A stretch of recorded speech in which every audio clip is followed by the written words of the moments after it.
Welcome back everybody to more Elden Ring. Today we're talking stats, and the most important thing about stats to understand is of course the ROI, the return of your investment in said stat. How much you're gonna get back for investing into that stat. And here's how it generally works in Elden Ring when you invest into a stat.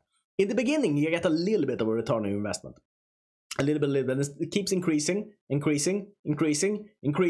incentivized to put more stats points into that stat, put in, and then hit a so-called soft cap, where you get less and less and less and less for investing.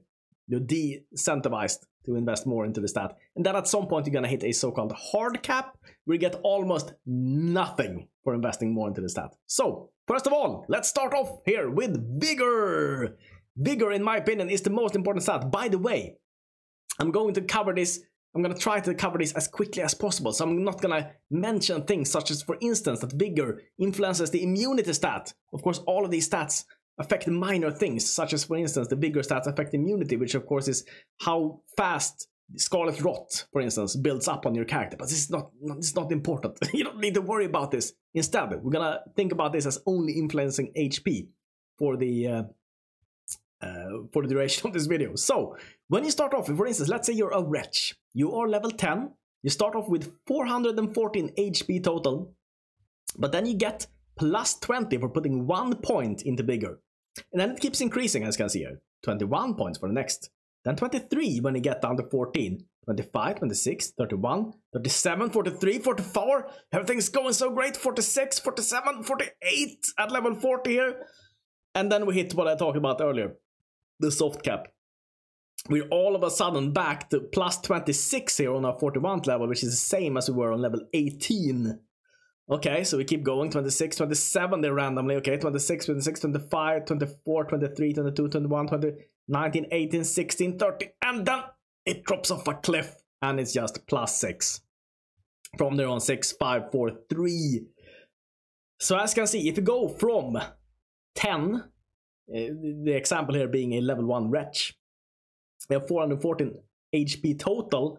Let's say you go up to 40. If you go up to 40, you have 1400 HP. This is a big difference in this game. Big difference. Absolutely huge if you can get up to 40 and have 1450 HP. That's going to help you so much.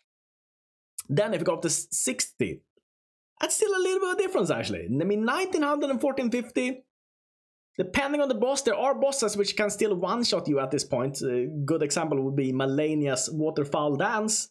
Level 60, probably she can't one-shot you anymore. And that's a big difference between being able to get one-shot and not being able to get one-shot. So my recommendation here, how much should you invest into Vigor? My recommendation is somewhere between 40 and 60. My opinion, again, the higher the better. If you can go to 60, great. If you can't, if your build doesn't allow it, 40. Minimum 40 Vigor to get through this game in the easiest possible way. Next up, we're gonna go to Mind. Mind, of course, affects how much mana you have. This is the blue bar. You didn't know. Also, let's have a look here. We are level 10. We have 68 manas to begin with. Then we get plus 3. Plus 3, plus 3, plus 4, plus 3, plus 3, plus 6, plus 6, plus 6. Things are going great. Plus 6, plus 6. That's a lot of levels with plus 6. We get up to level 51, and now we start increasing. Okay, plus 9 at level 52. Plus 8, plus 8, plus 7, plus 6. And then it drops off a cliff again. Around level 60 here. So level 59 we're going to only get plus 5, plus 4 at level 60, and then just 2s and 3s. 2s and 3s. All the way down there. So how much should you invest in Mind? Well, it very much of course depends on your build. If you are a heavily mind-consuming build, such as a spell-casting build, I recommend actually speccing heavily into Mind. Here's the thing. If you start on level 10 there, you have 68 FP. Just imagine you going up to 60. 350. What is that? It's like 4 times. 5 times? I can't do the math. It's many times more manas that you have with this. Of course, you need to take in mind that even your Cerulean Tears plus 12 won't be able to heal up all that manas in one go. So that's another consideration for how much manas to use. But I really love Mind. I think if you can utilize Mind in your build, if your build is reliant on Mind, go heavily into Mind. That's my recommendation. I'm gonna give you the opposite recommendation though when it comes to endurance. Endurance in my opinion, and I know this is gonna be heavily maybe debated in the comment section, and people are gonna say I'm wrong, but I'm gonna say that it's a shit stat. You don't want endurance. The only reason you want endurance is you don't want to get heavily encumbered. Because if you get heavily encumbered, you get the shitty slow roll. Unless, of course, you're using Bloodhound Step. Maybe there's gonna be a link down below in the description on how to pick that up, so that it can still use your dodge roll, essentially, while you're heavily encumbered. But anyways, so what does endurance do? Well, endurance affects two things. It affects your stamina and it affects your equip load. So why don't you want to have a high equip load? Why don't you want to wear the biggest armor in the game, Chris? Why do you say that this is a shit stat? Well, here's the thing. If we go to armor sets and we sort them by physical damage reduction, which is the most important part of the set, or of the armor in my opinion, maybe poise also, but anyways, we have a look here. Bolgot set has the highest physical reduction. It's 45. The waist 63. So if we go back to the endurance here, we'll have a look at, can we even wear this at level 10? We can't even wear this without being overly encumbered. We need to invest all the way down to, let's see here, 64. So we need to have 20 endurance to be able to even wear this, and this with no weapons. Just the armor.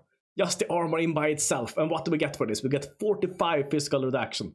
Well, if we are able to maybe put on a talisman, which increases our equip load a little bit, so we actually can wear this armor, and we are able to actually go down from physical damage reduction 45 to 41 instead, because to wear the 3 sentinel set. Or if you don't want that talisman, which gives us a 3 sentinel set, we might just go for a crucible 3 set, 38, almost 40 physical damage reduction, only weighs 37. We can easily wear that with our, let's see here, 10. We can even wear the 3 sentinel armor for that. Not a problem. And we can wear the crucible armor set and still have enough equip load to still be able to equip weapon, in my humble opinion. But this is how it scales though. Let's have a look at the scaling. When we start off at level 10 here, we have 92 stamina. Then it's gonna increase, as you can see, it's a little bit random. It's like +1 and +2s. Because it's integers, it's not floats, so it's gonna be a little bit weird with how much we get for each pointer. So we get +2, +1, +1, so we get a couple of +1s before we get the +2s. And then we start getting more +2s than +1s around level 20 here. This is for the stamina. +2, as you can see, there's very few +1s here, and many more +2s, and then they start dropping off, and then around, as you can see here, around 50, we hit kind of the hard cap, where you start getting +0, +0, +1, +0, +0. But here's the thing about stamina. Yes, stamina is good, it's used by every character, but you don't get much for investing into stamina. On level 10, we're gonna have 92 stamina. If you go up all the way to the hard cap here, which is level 50, you invested 40 freaking points in this, and you haven't even doubled your stamina yet. Compare that to mine, where you got 4 or 5 times for investing into it.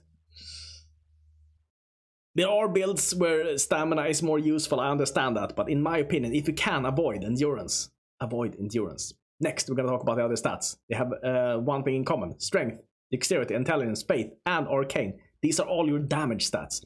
Depending on what you're using, maybe you're using a weapon, or you're using an incant seal, or you're using a staff because you're casting sorceries.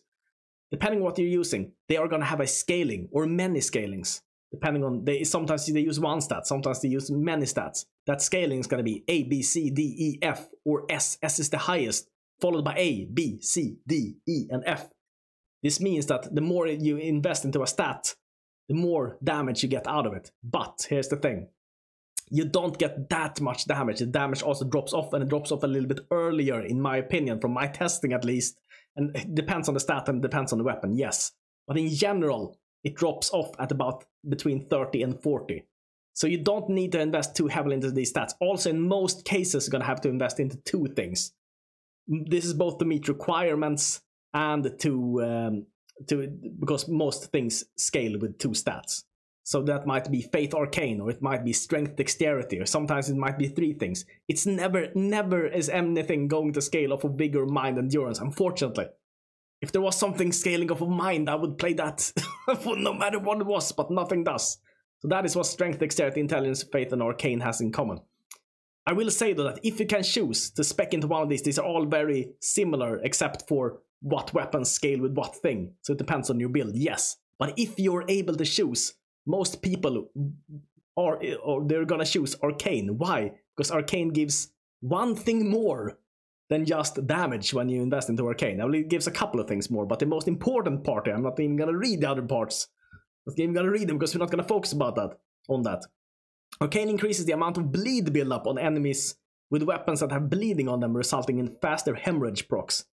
This is of course very important. So if you have a weapon which has bleed, and it also scales with Arcane, then you're essentially double dipping your damage when you go into Arcane. I know that you're not really doing that, but you know what I'm saying. It's a good stat. So if you can choose, the king of the damage stats, I would say, is Arcane. So that's gonna be it. I would like to keep this under 10 minutes.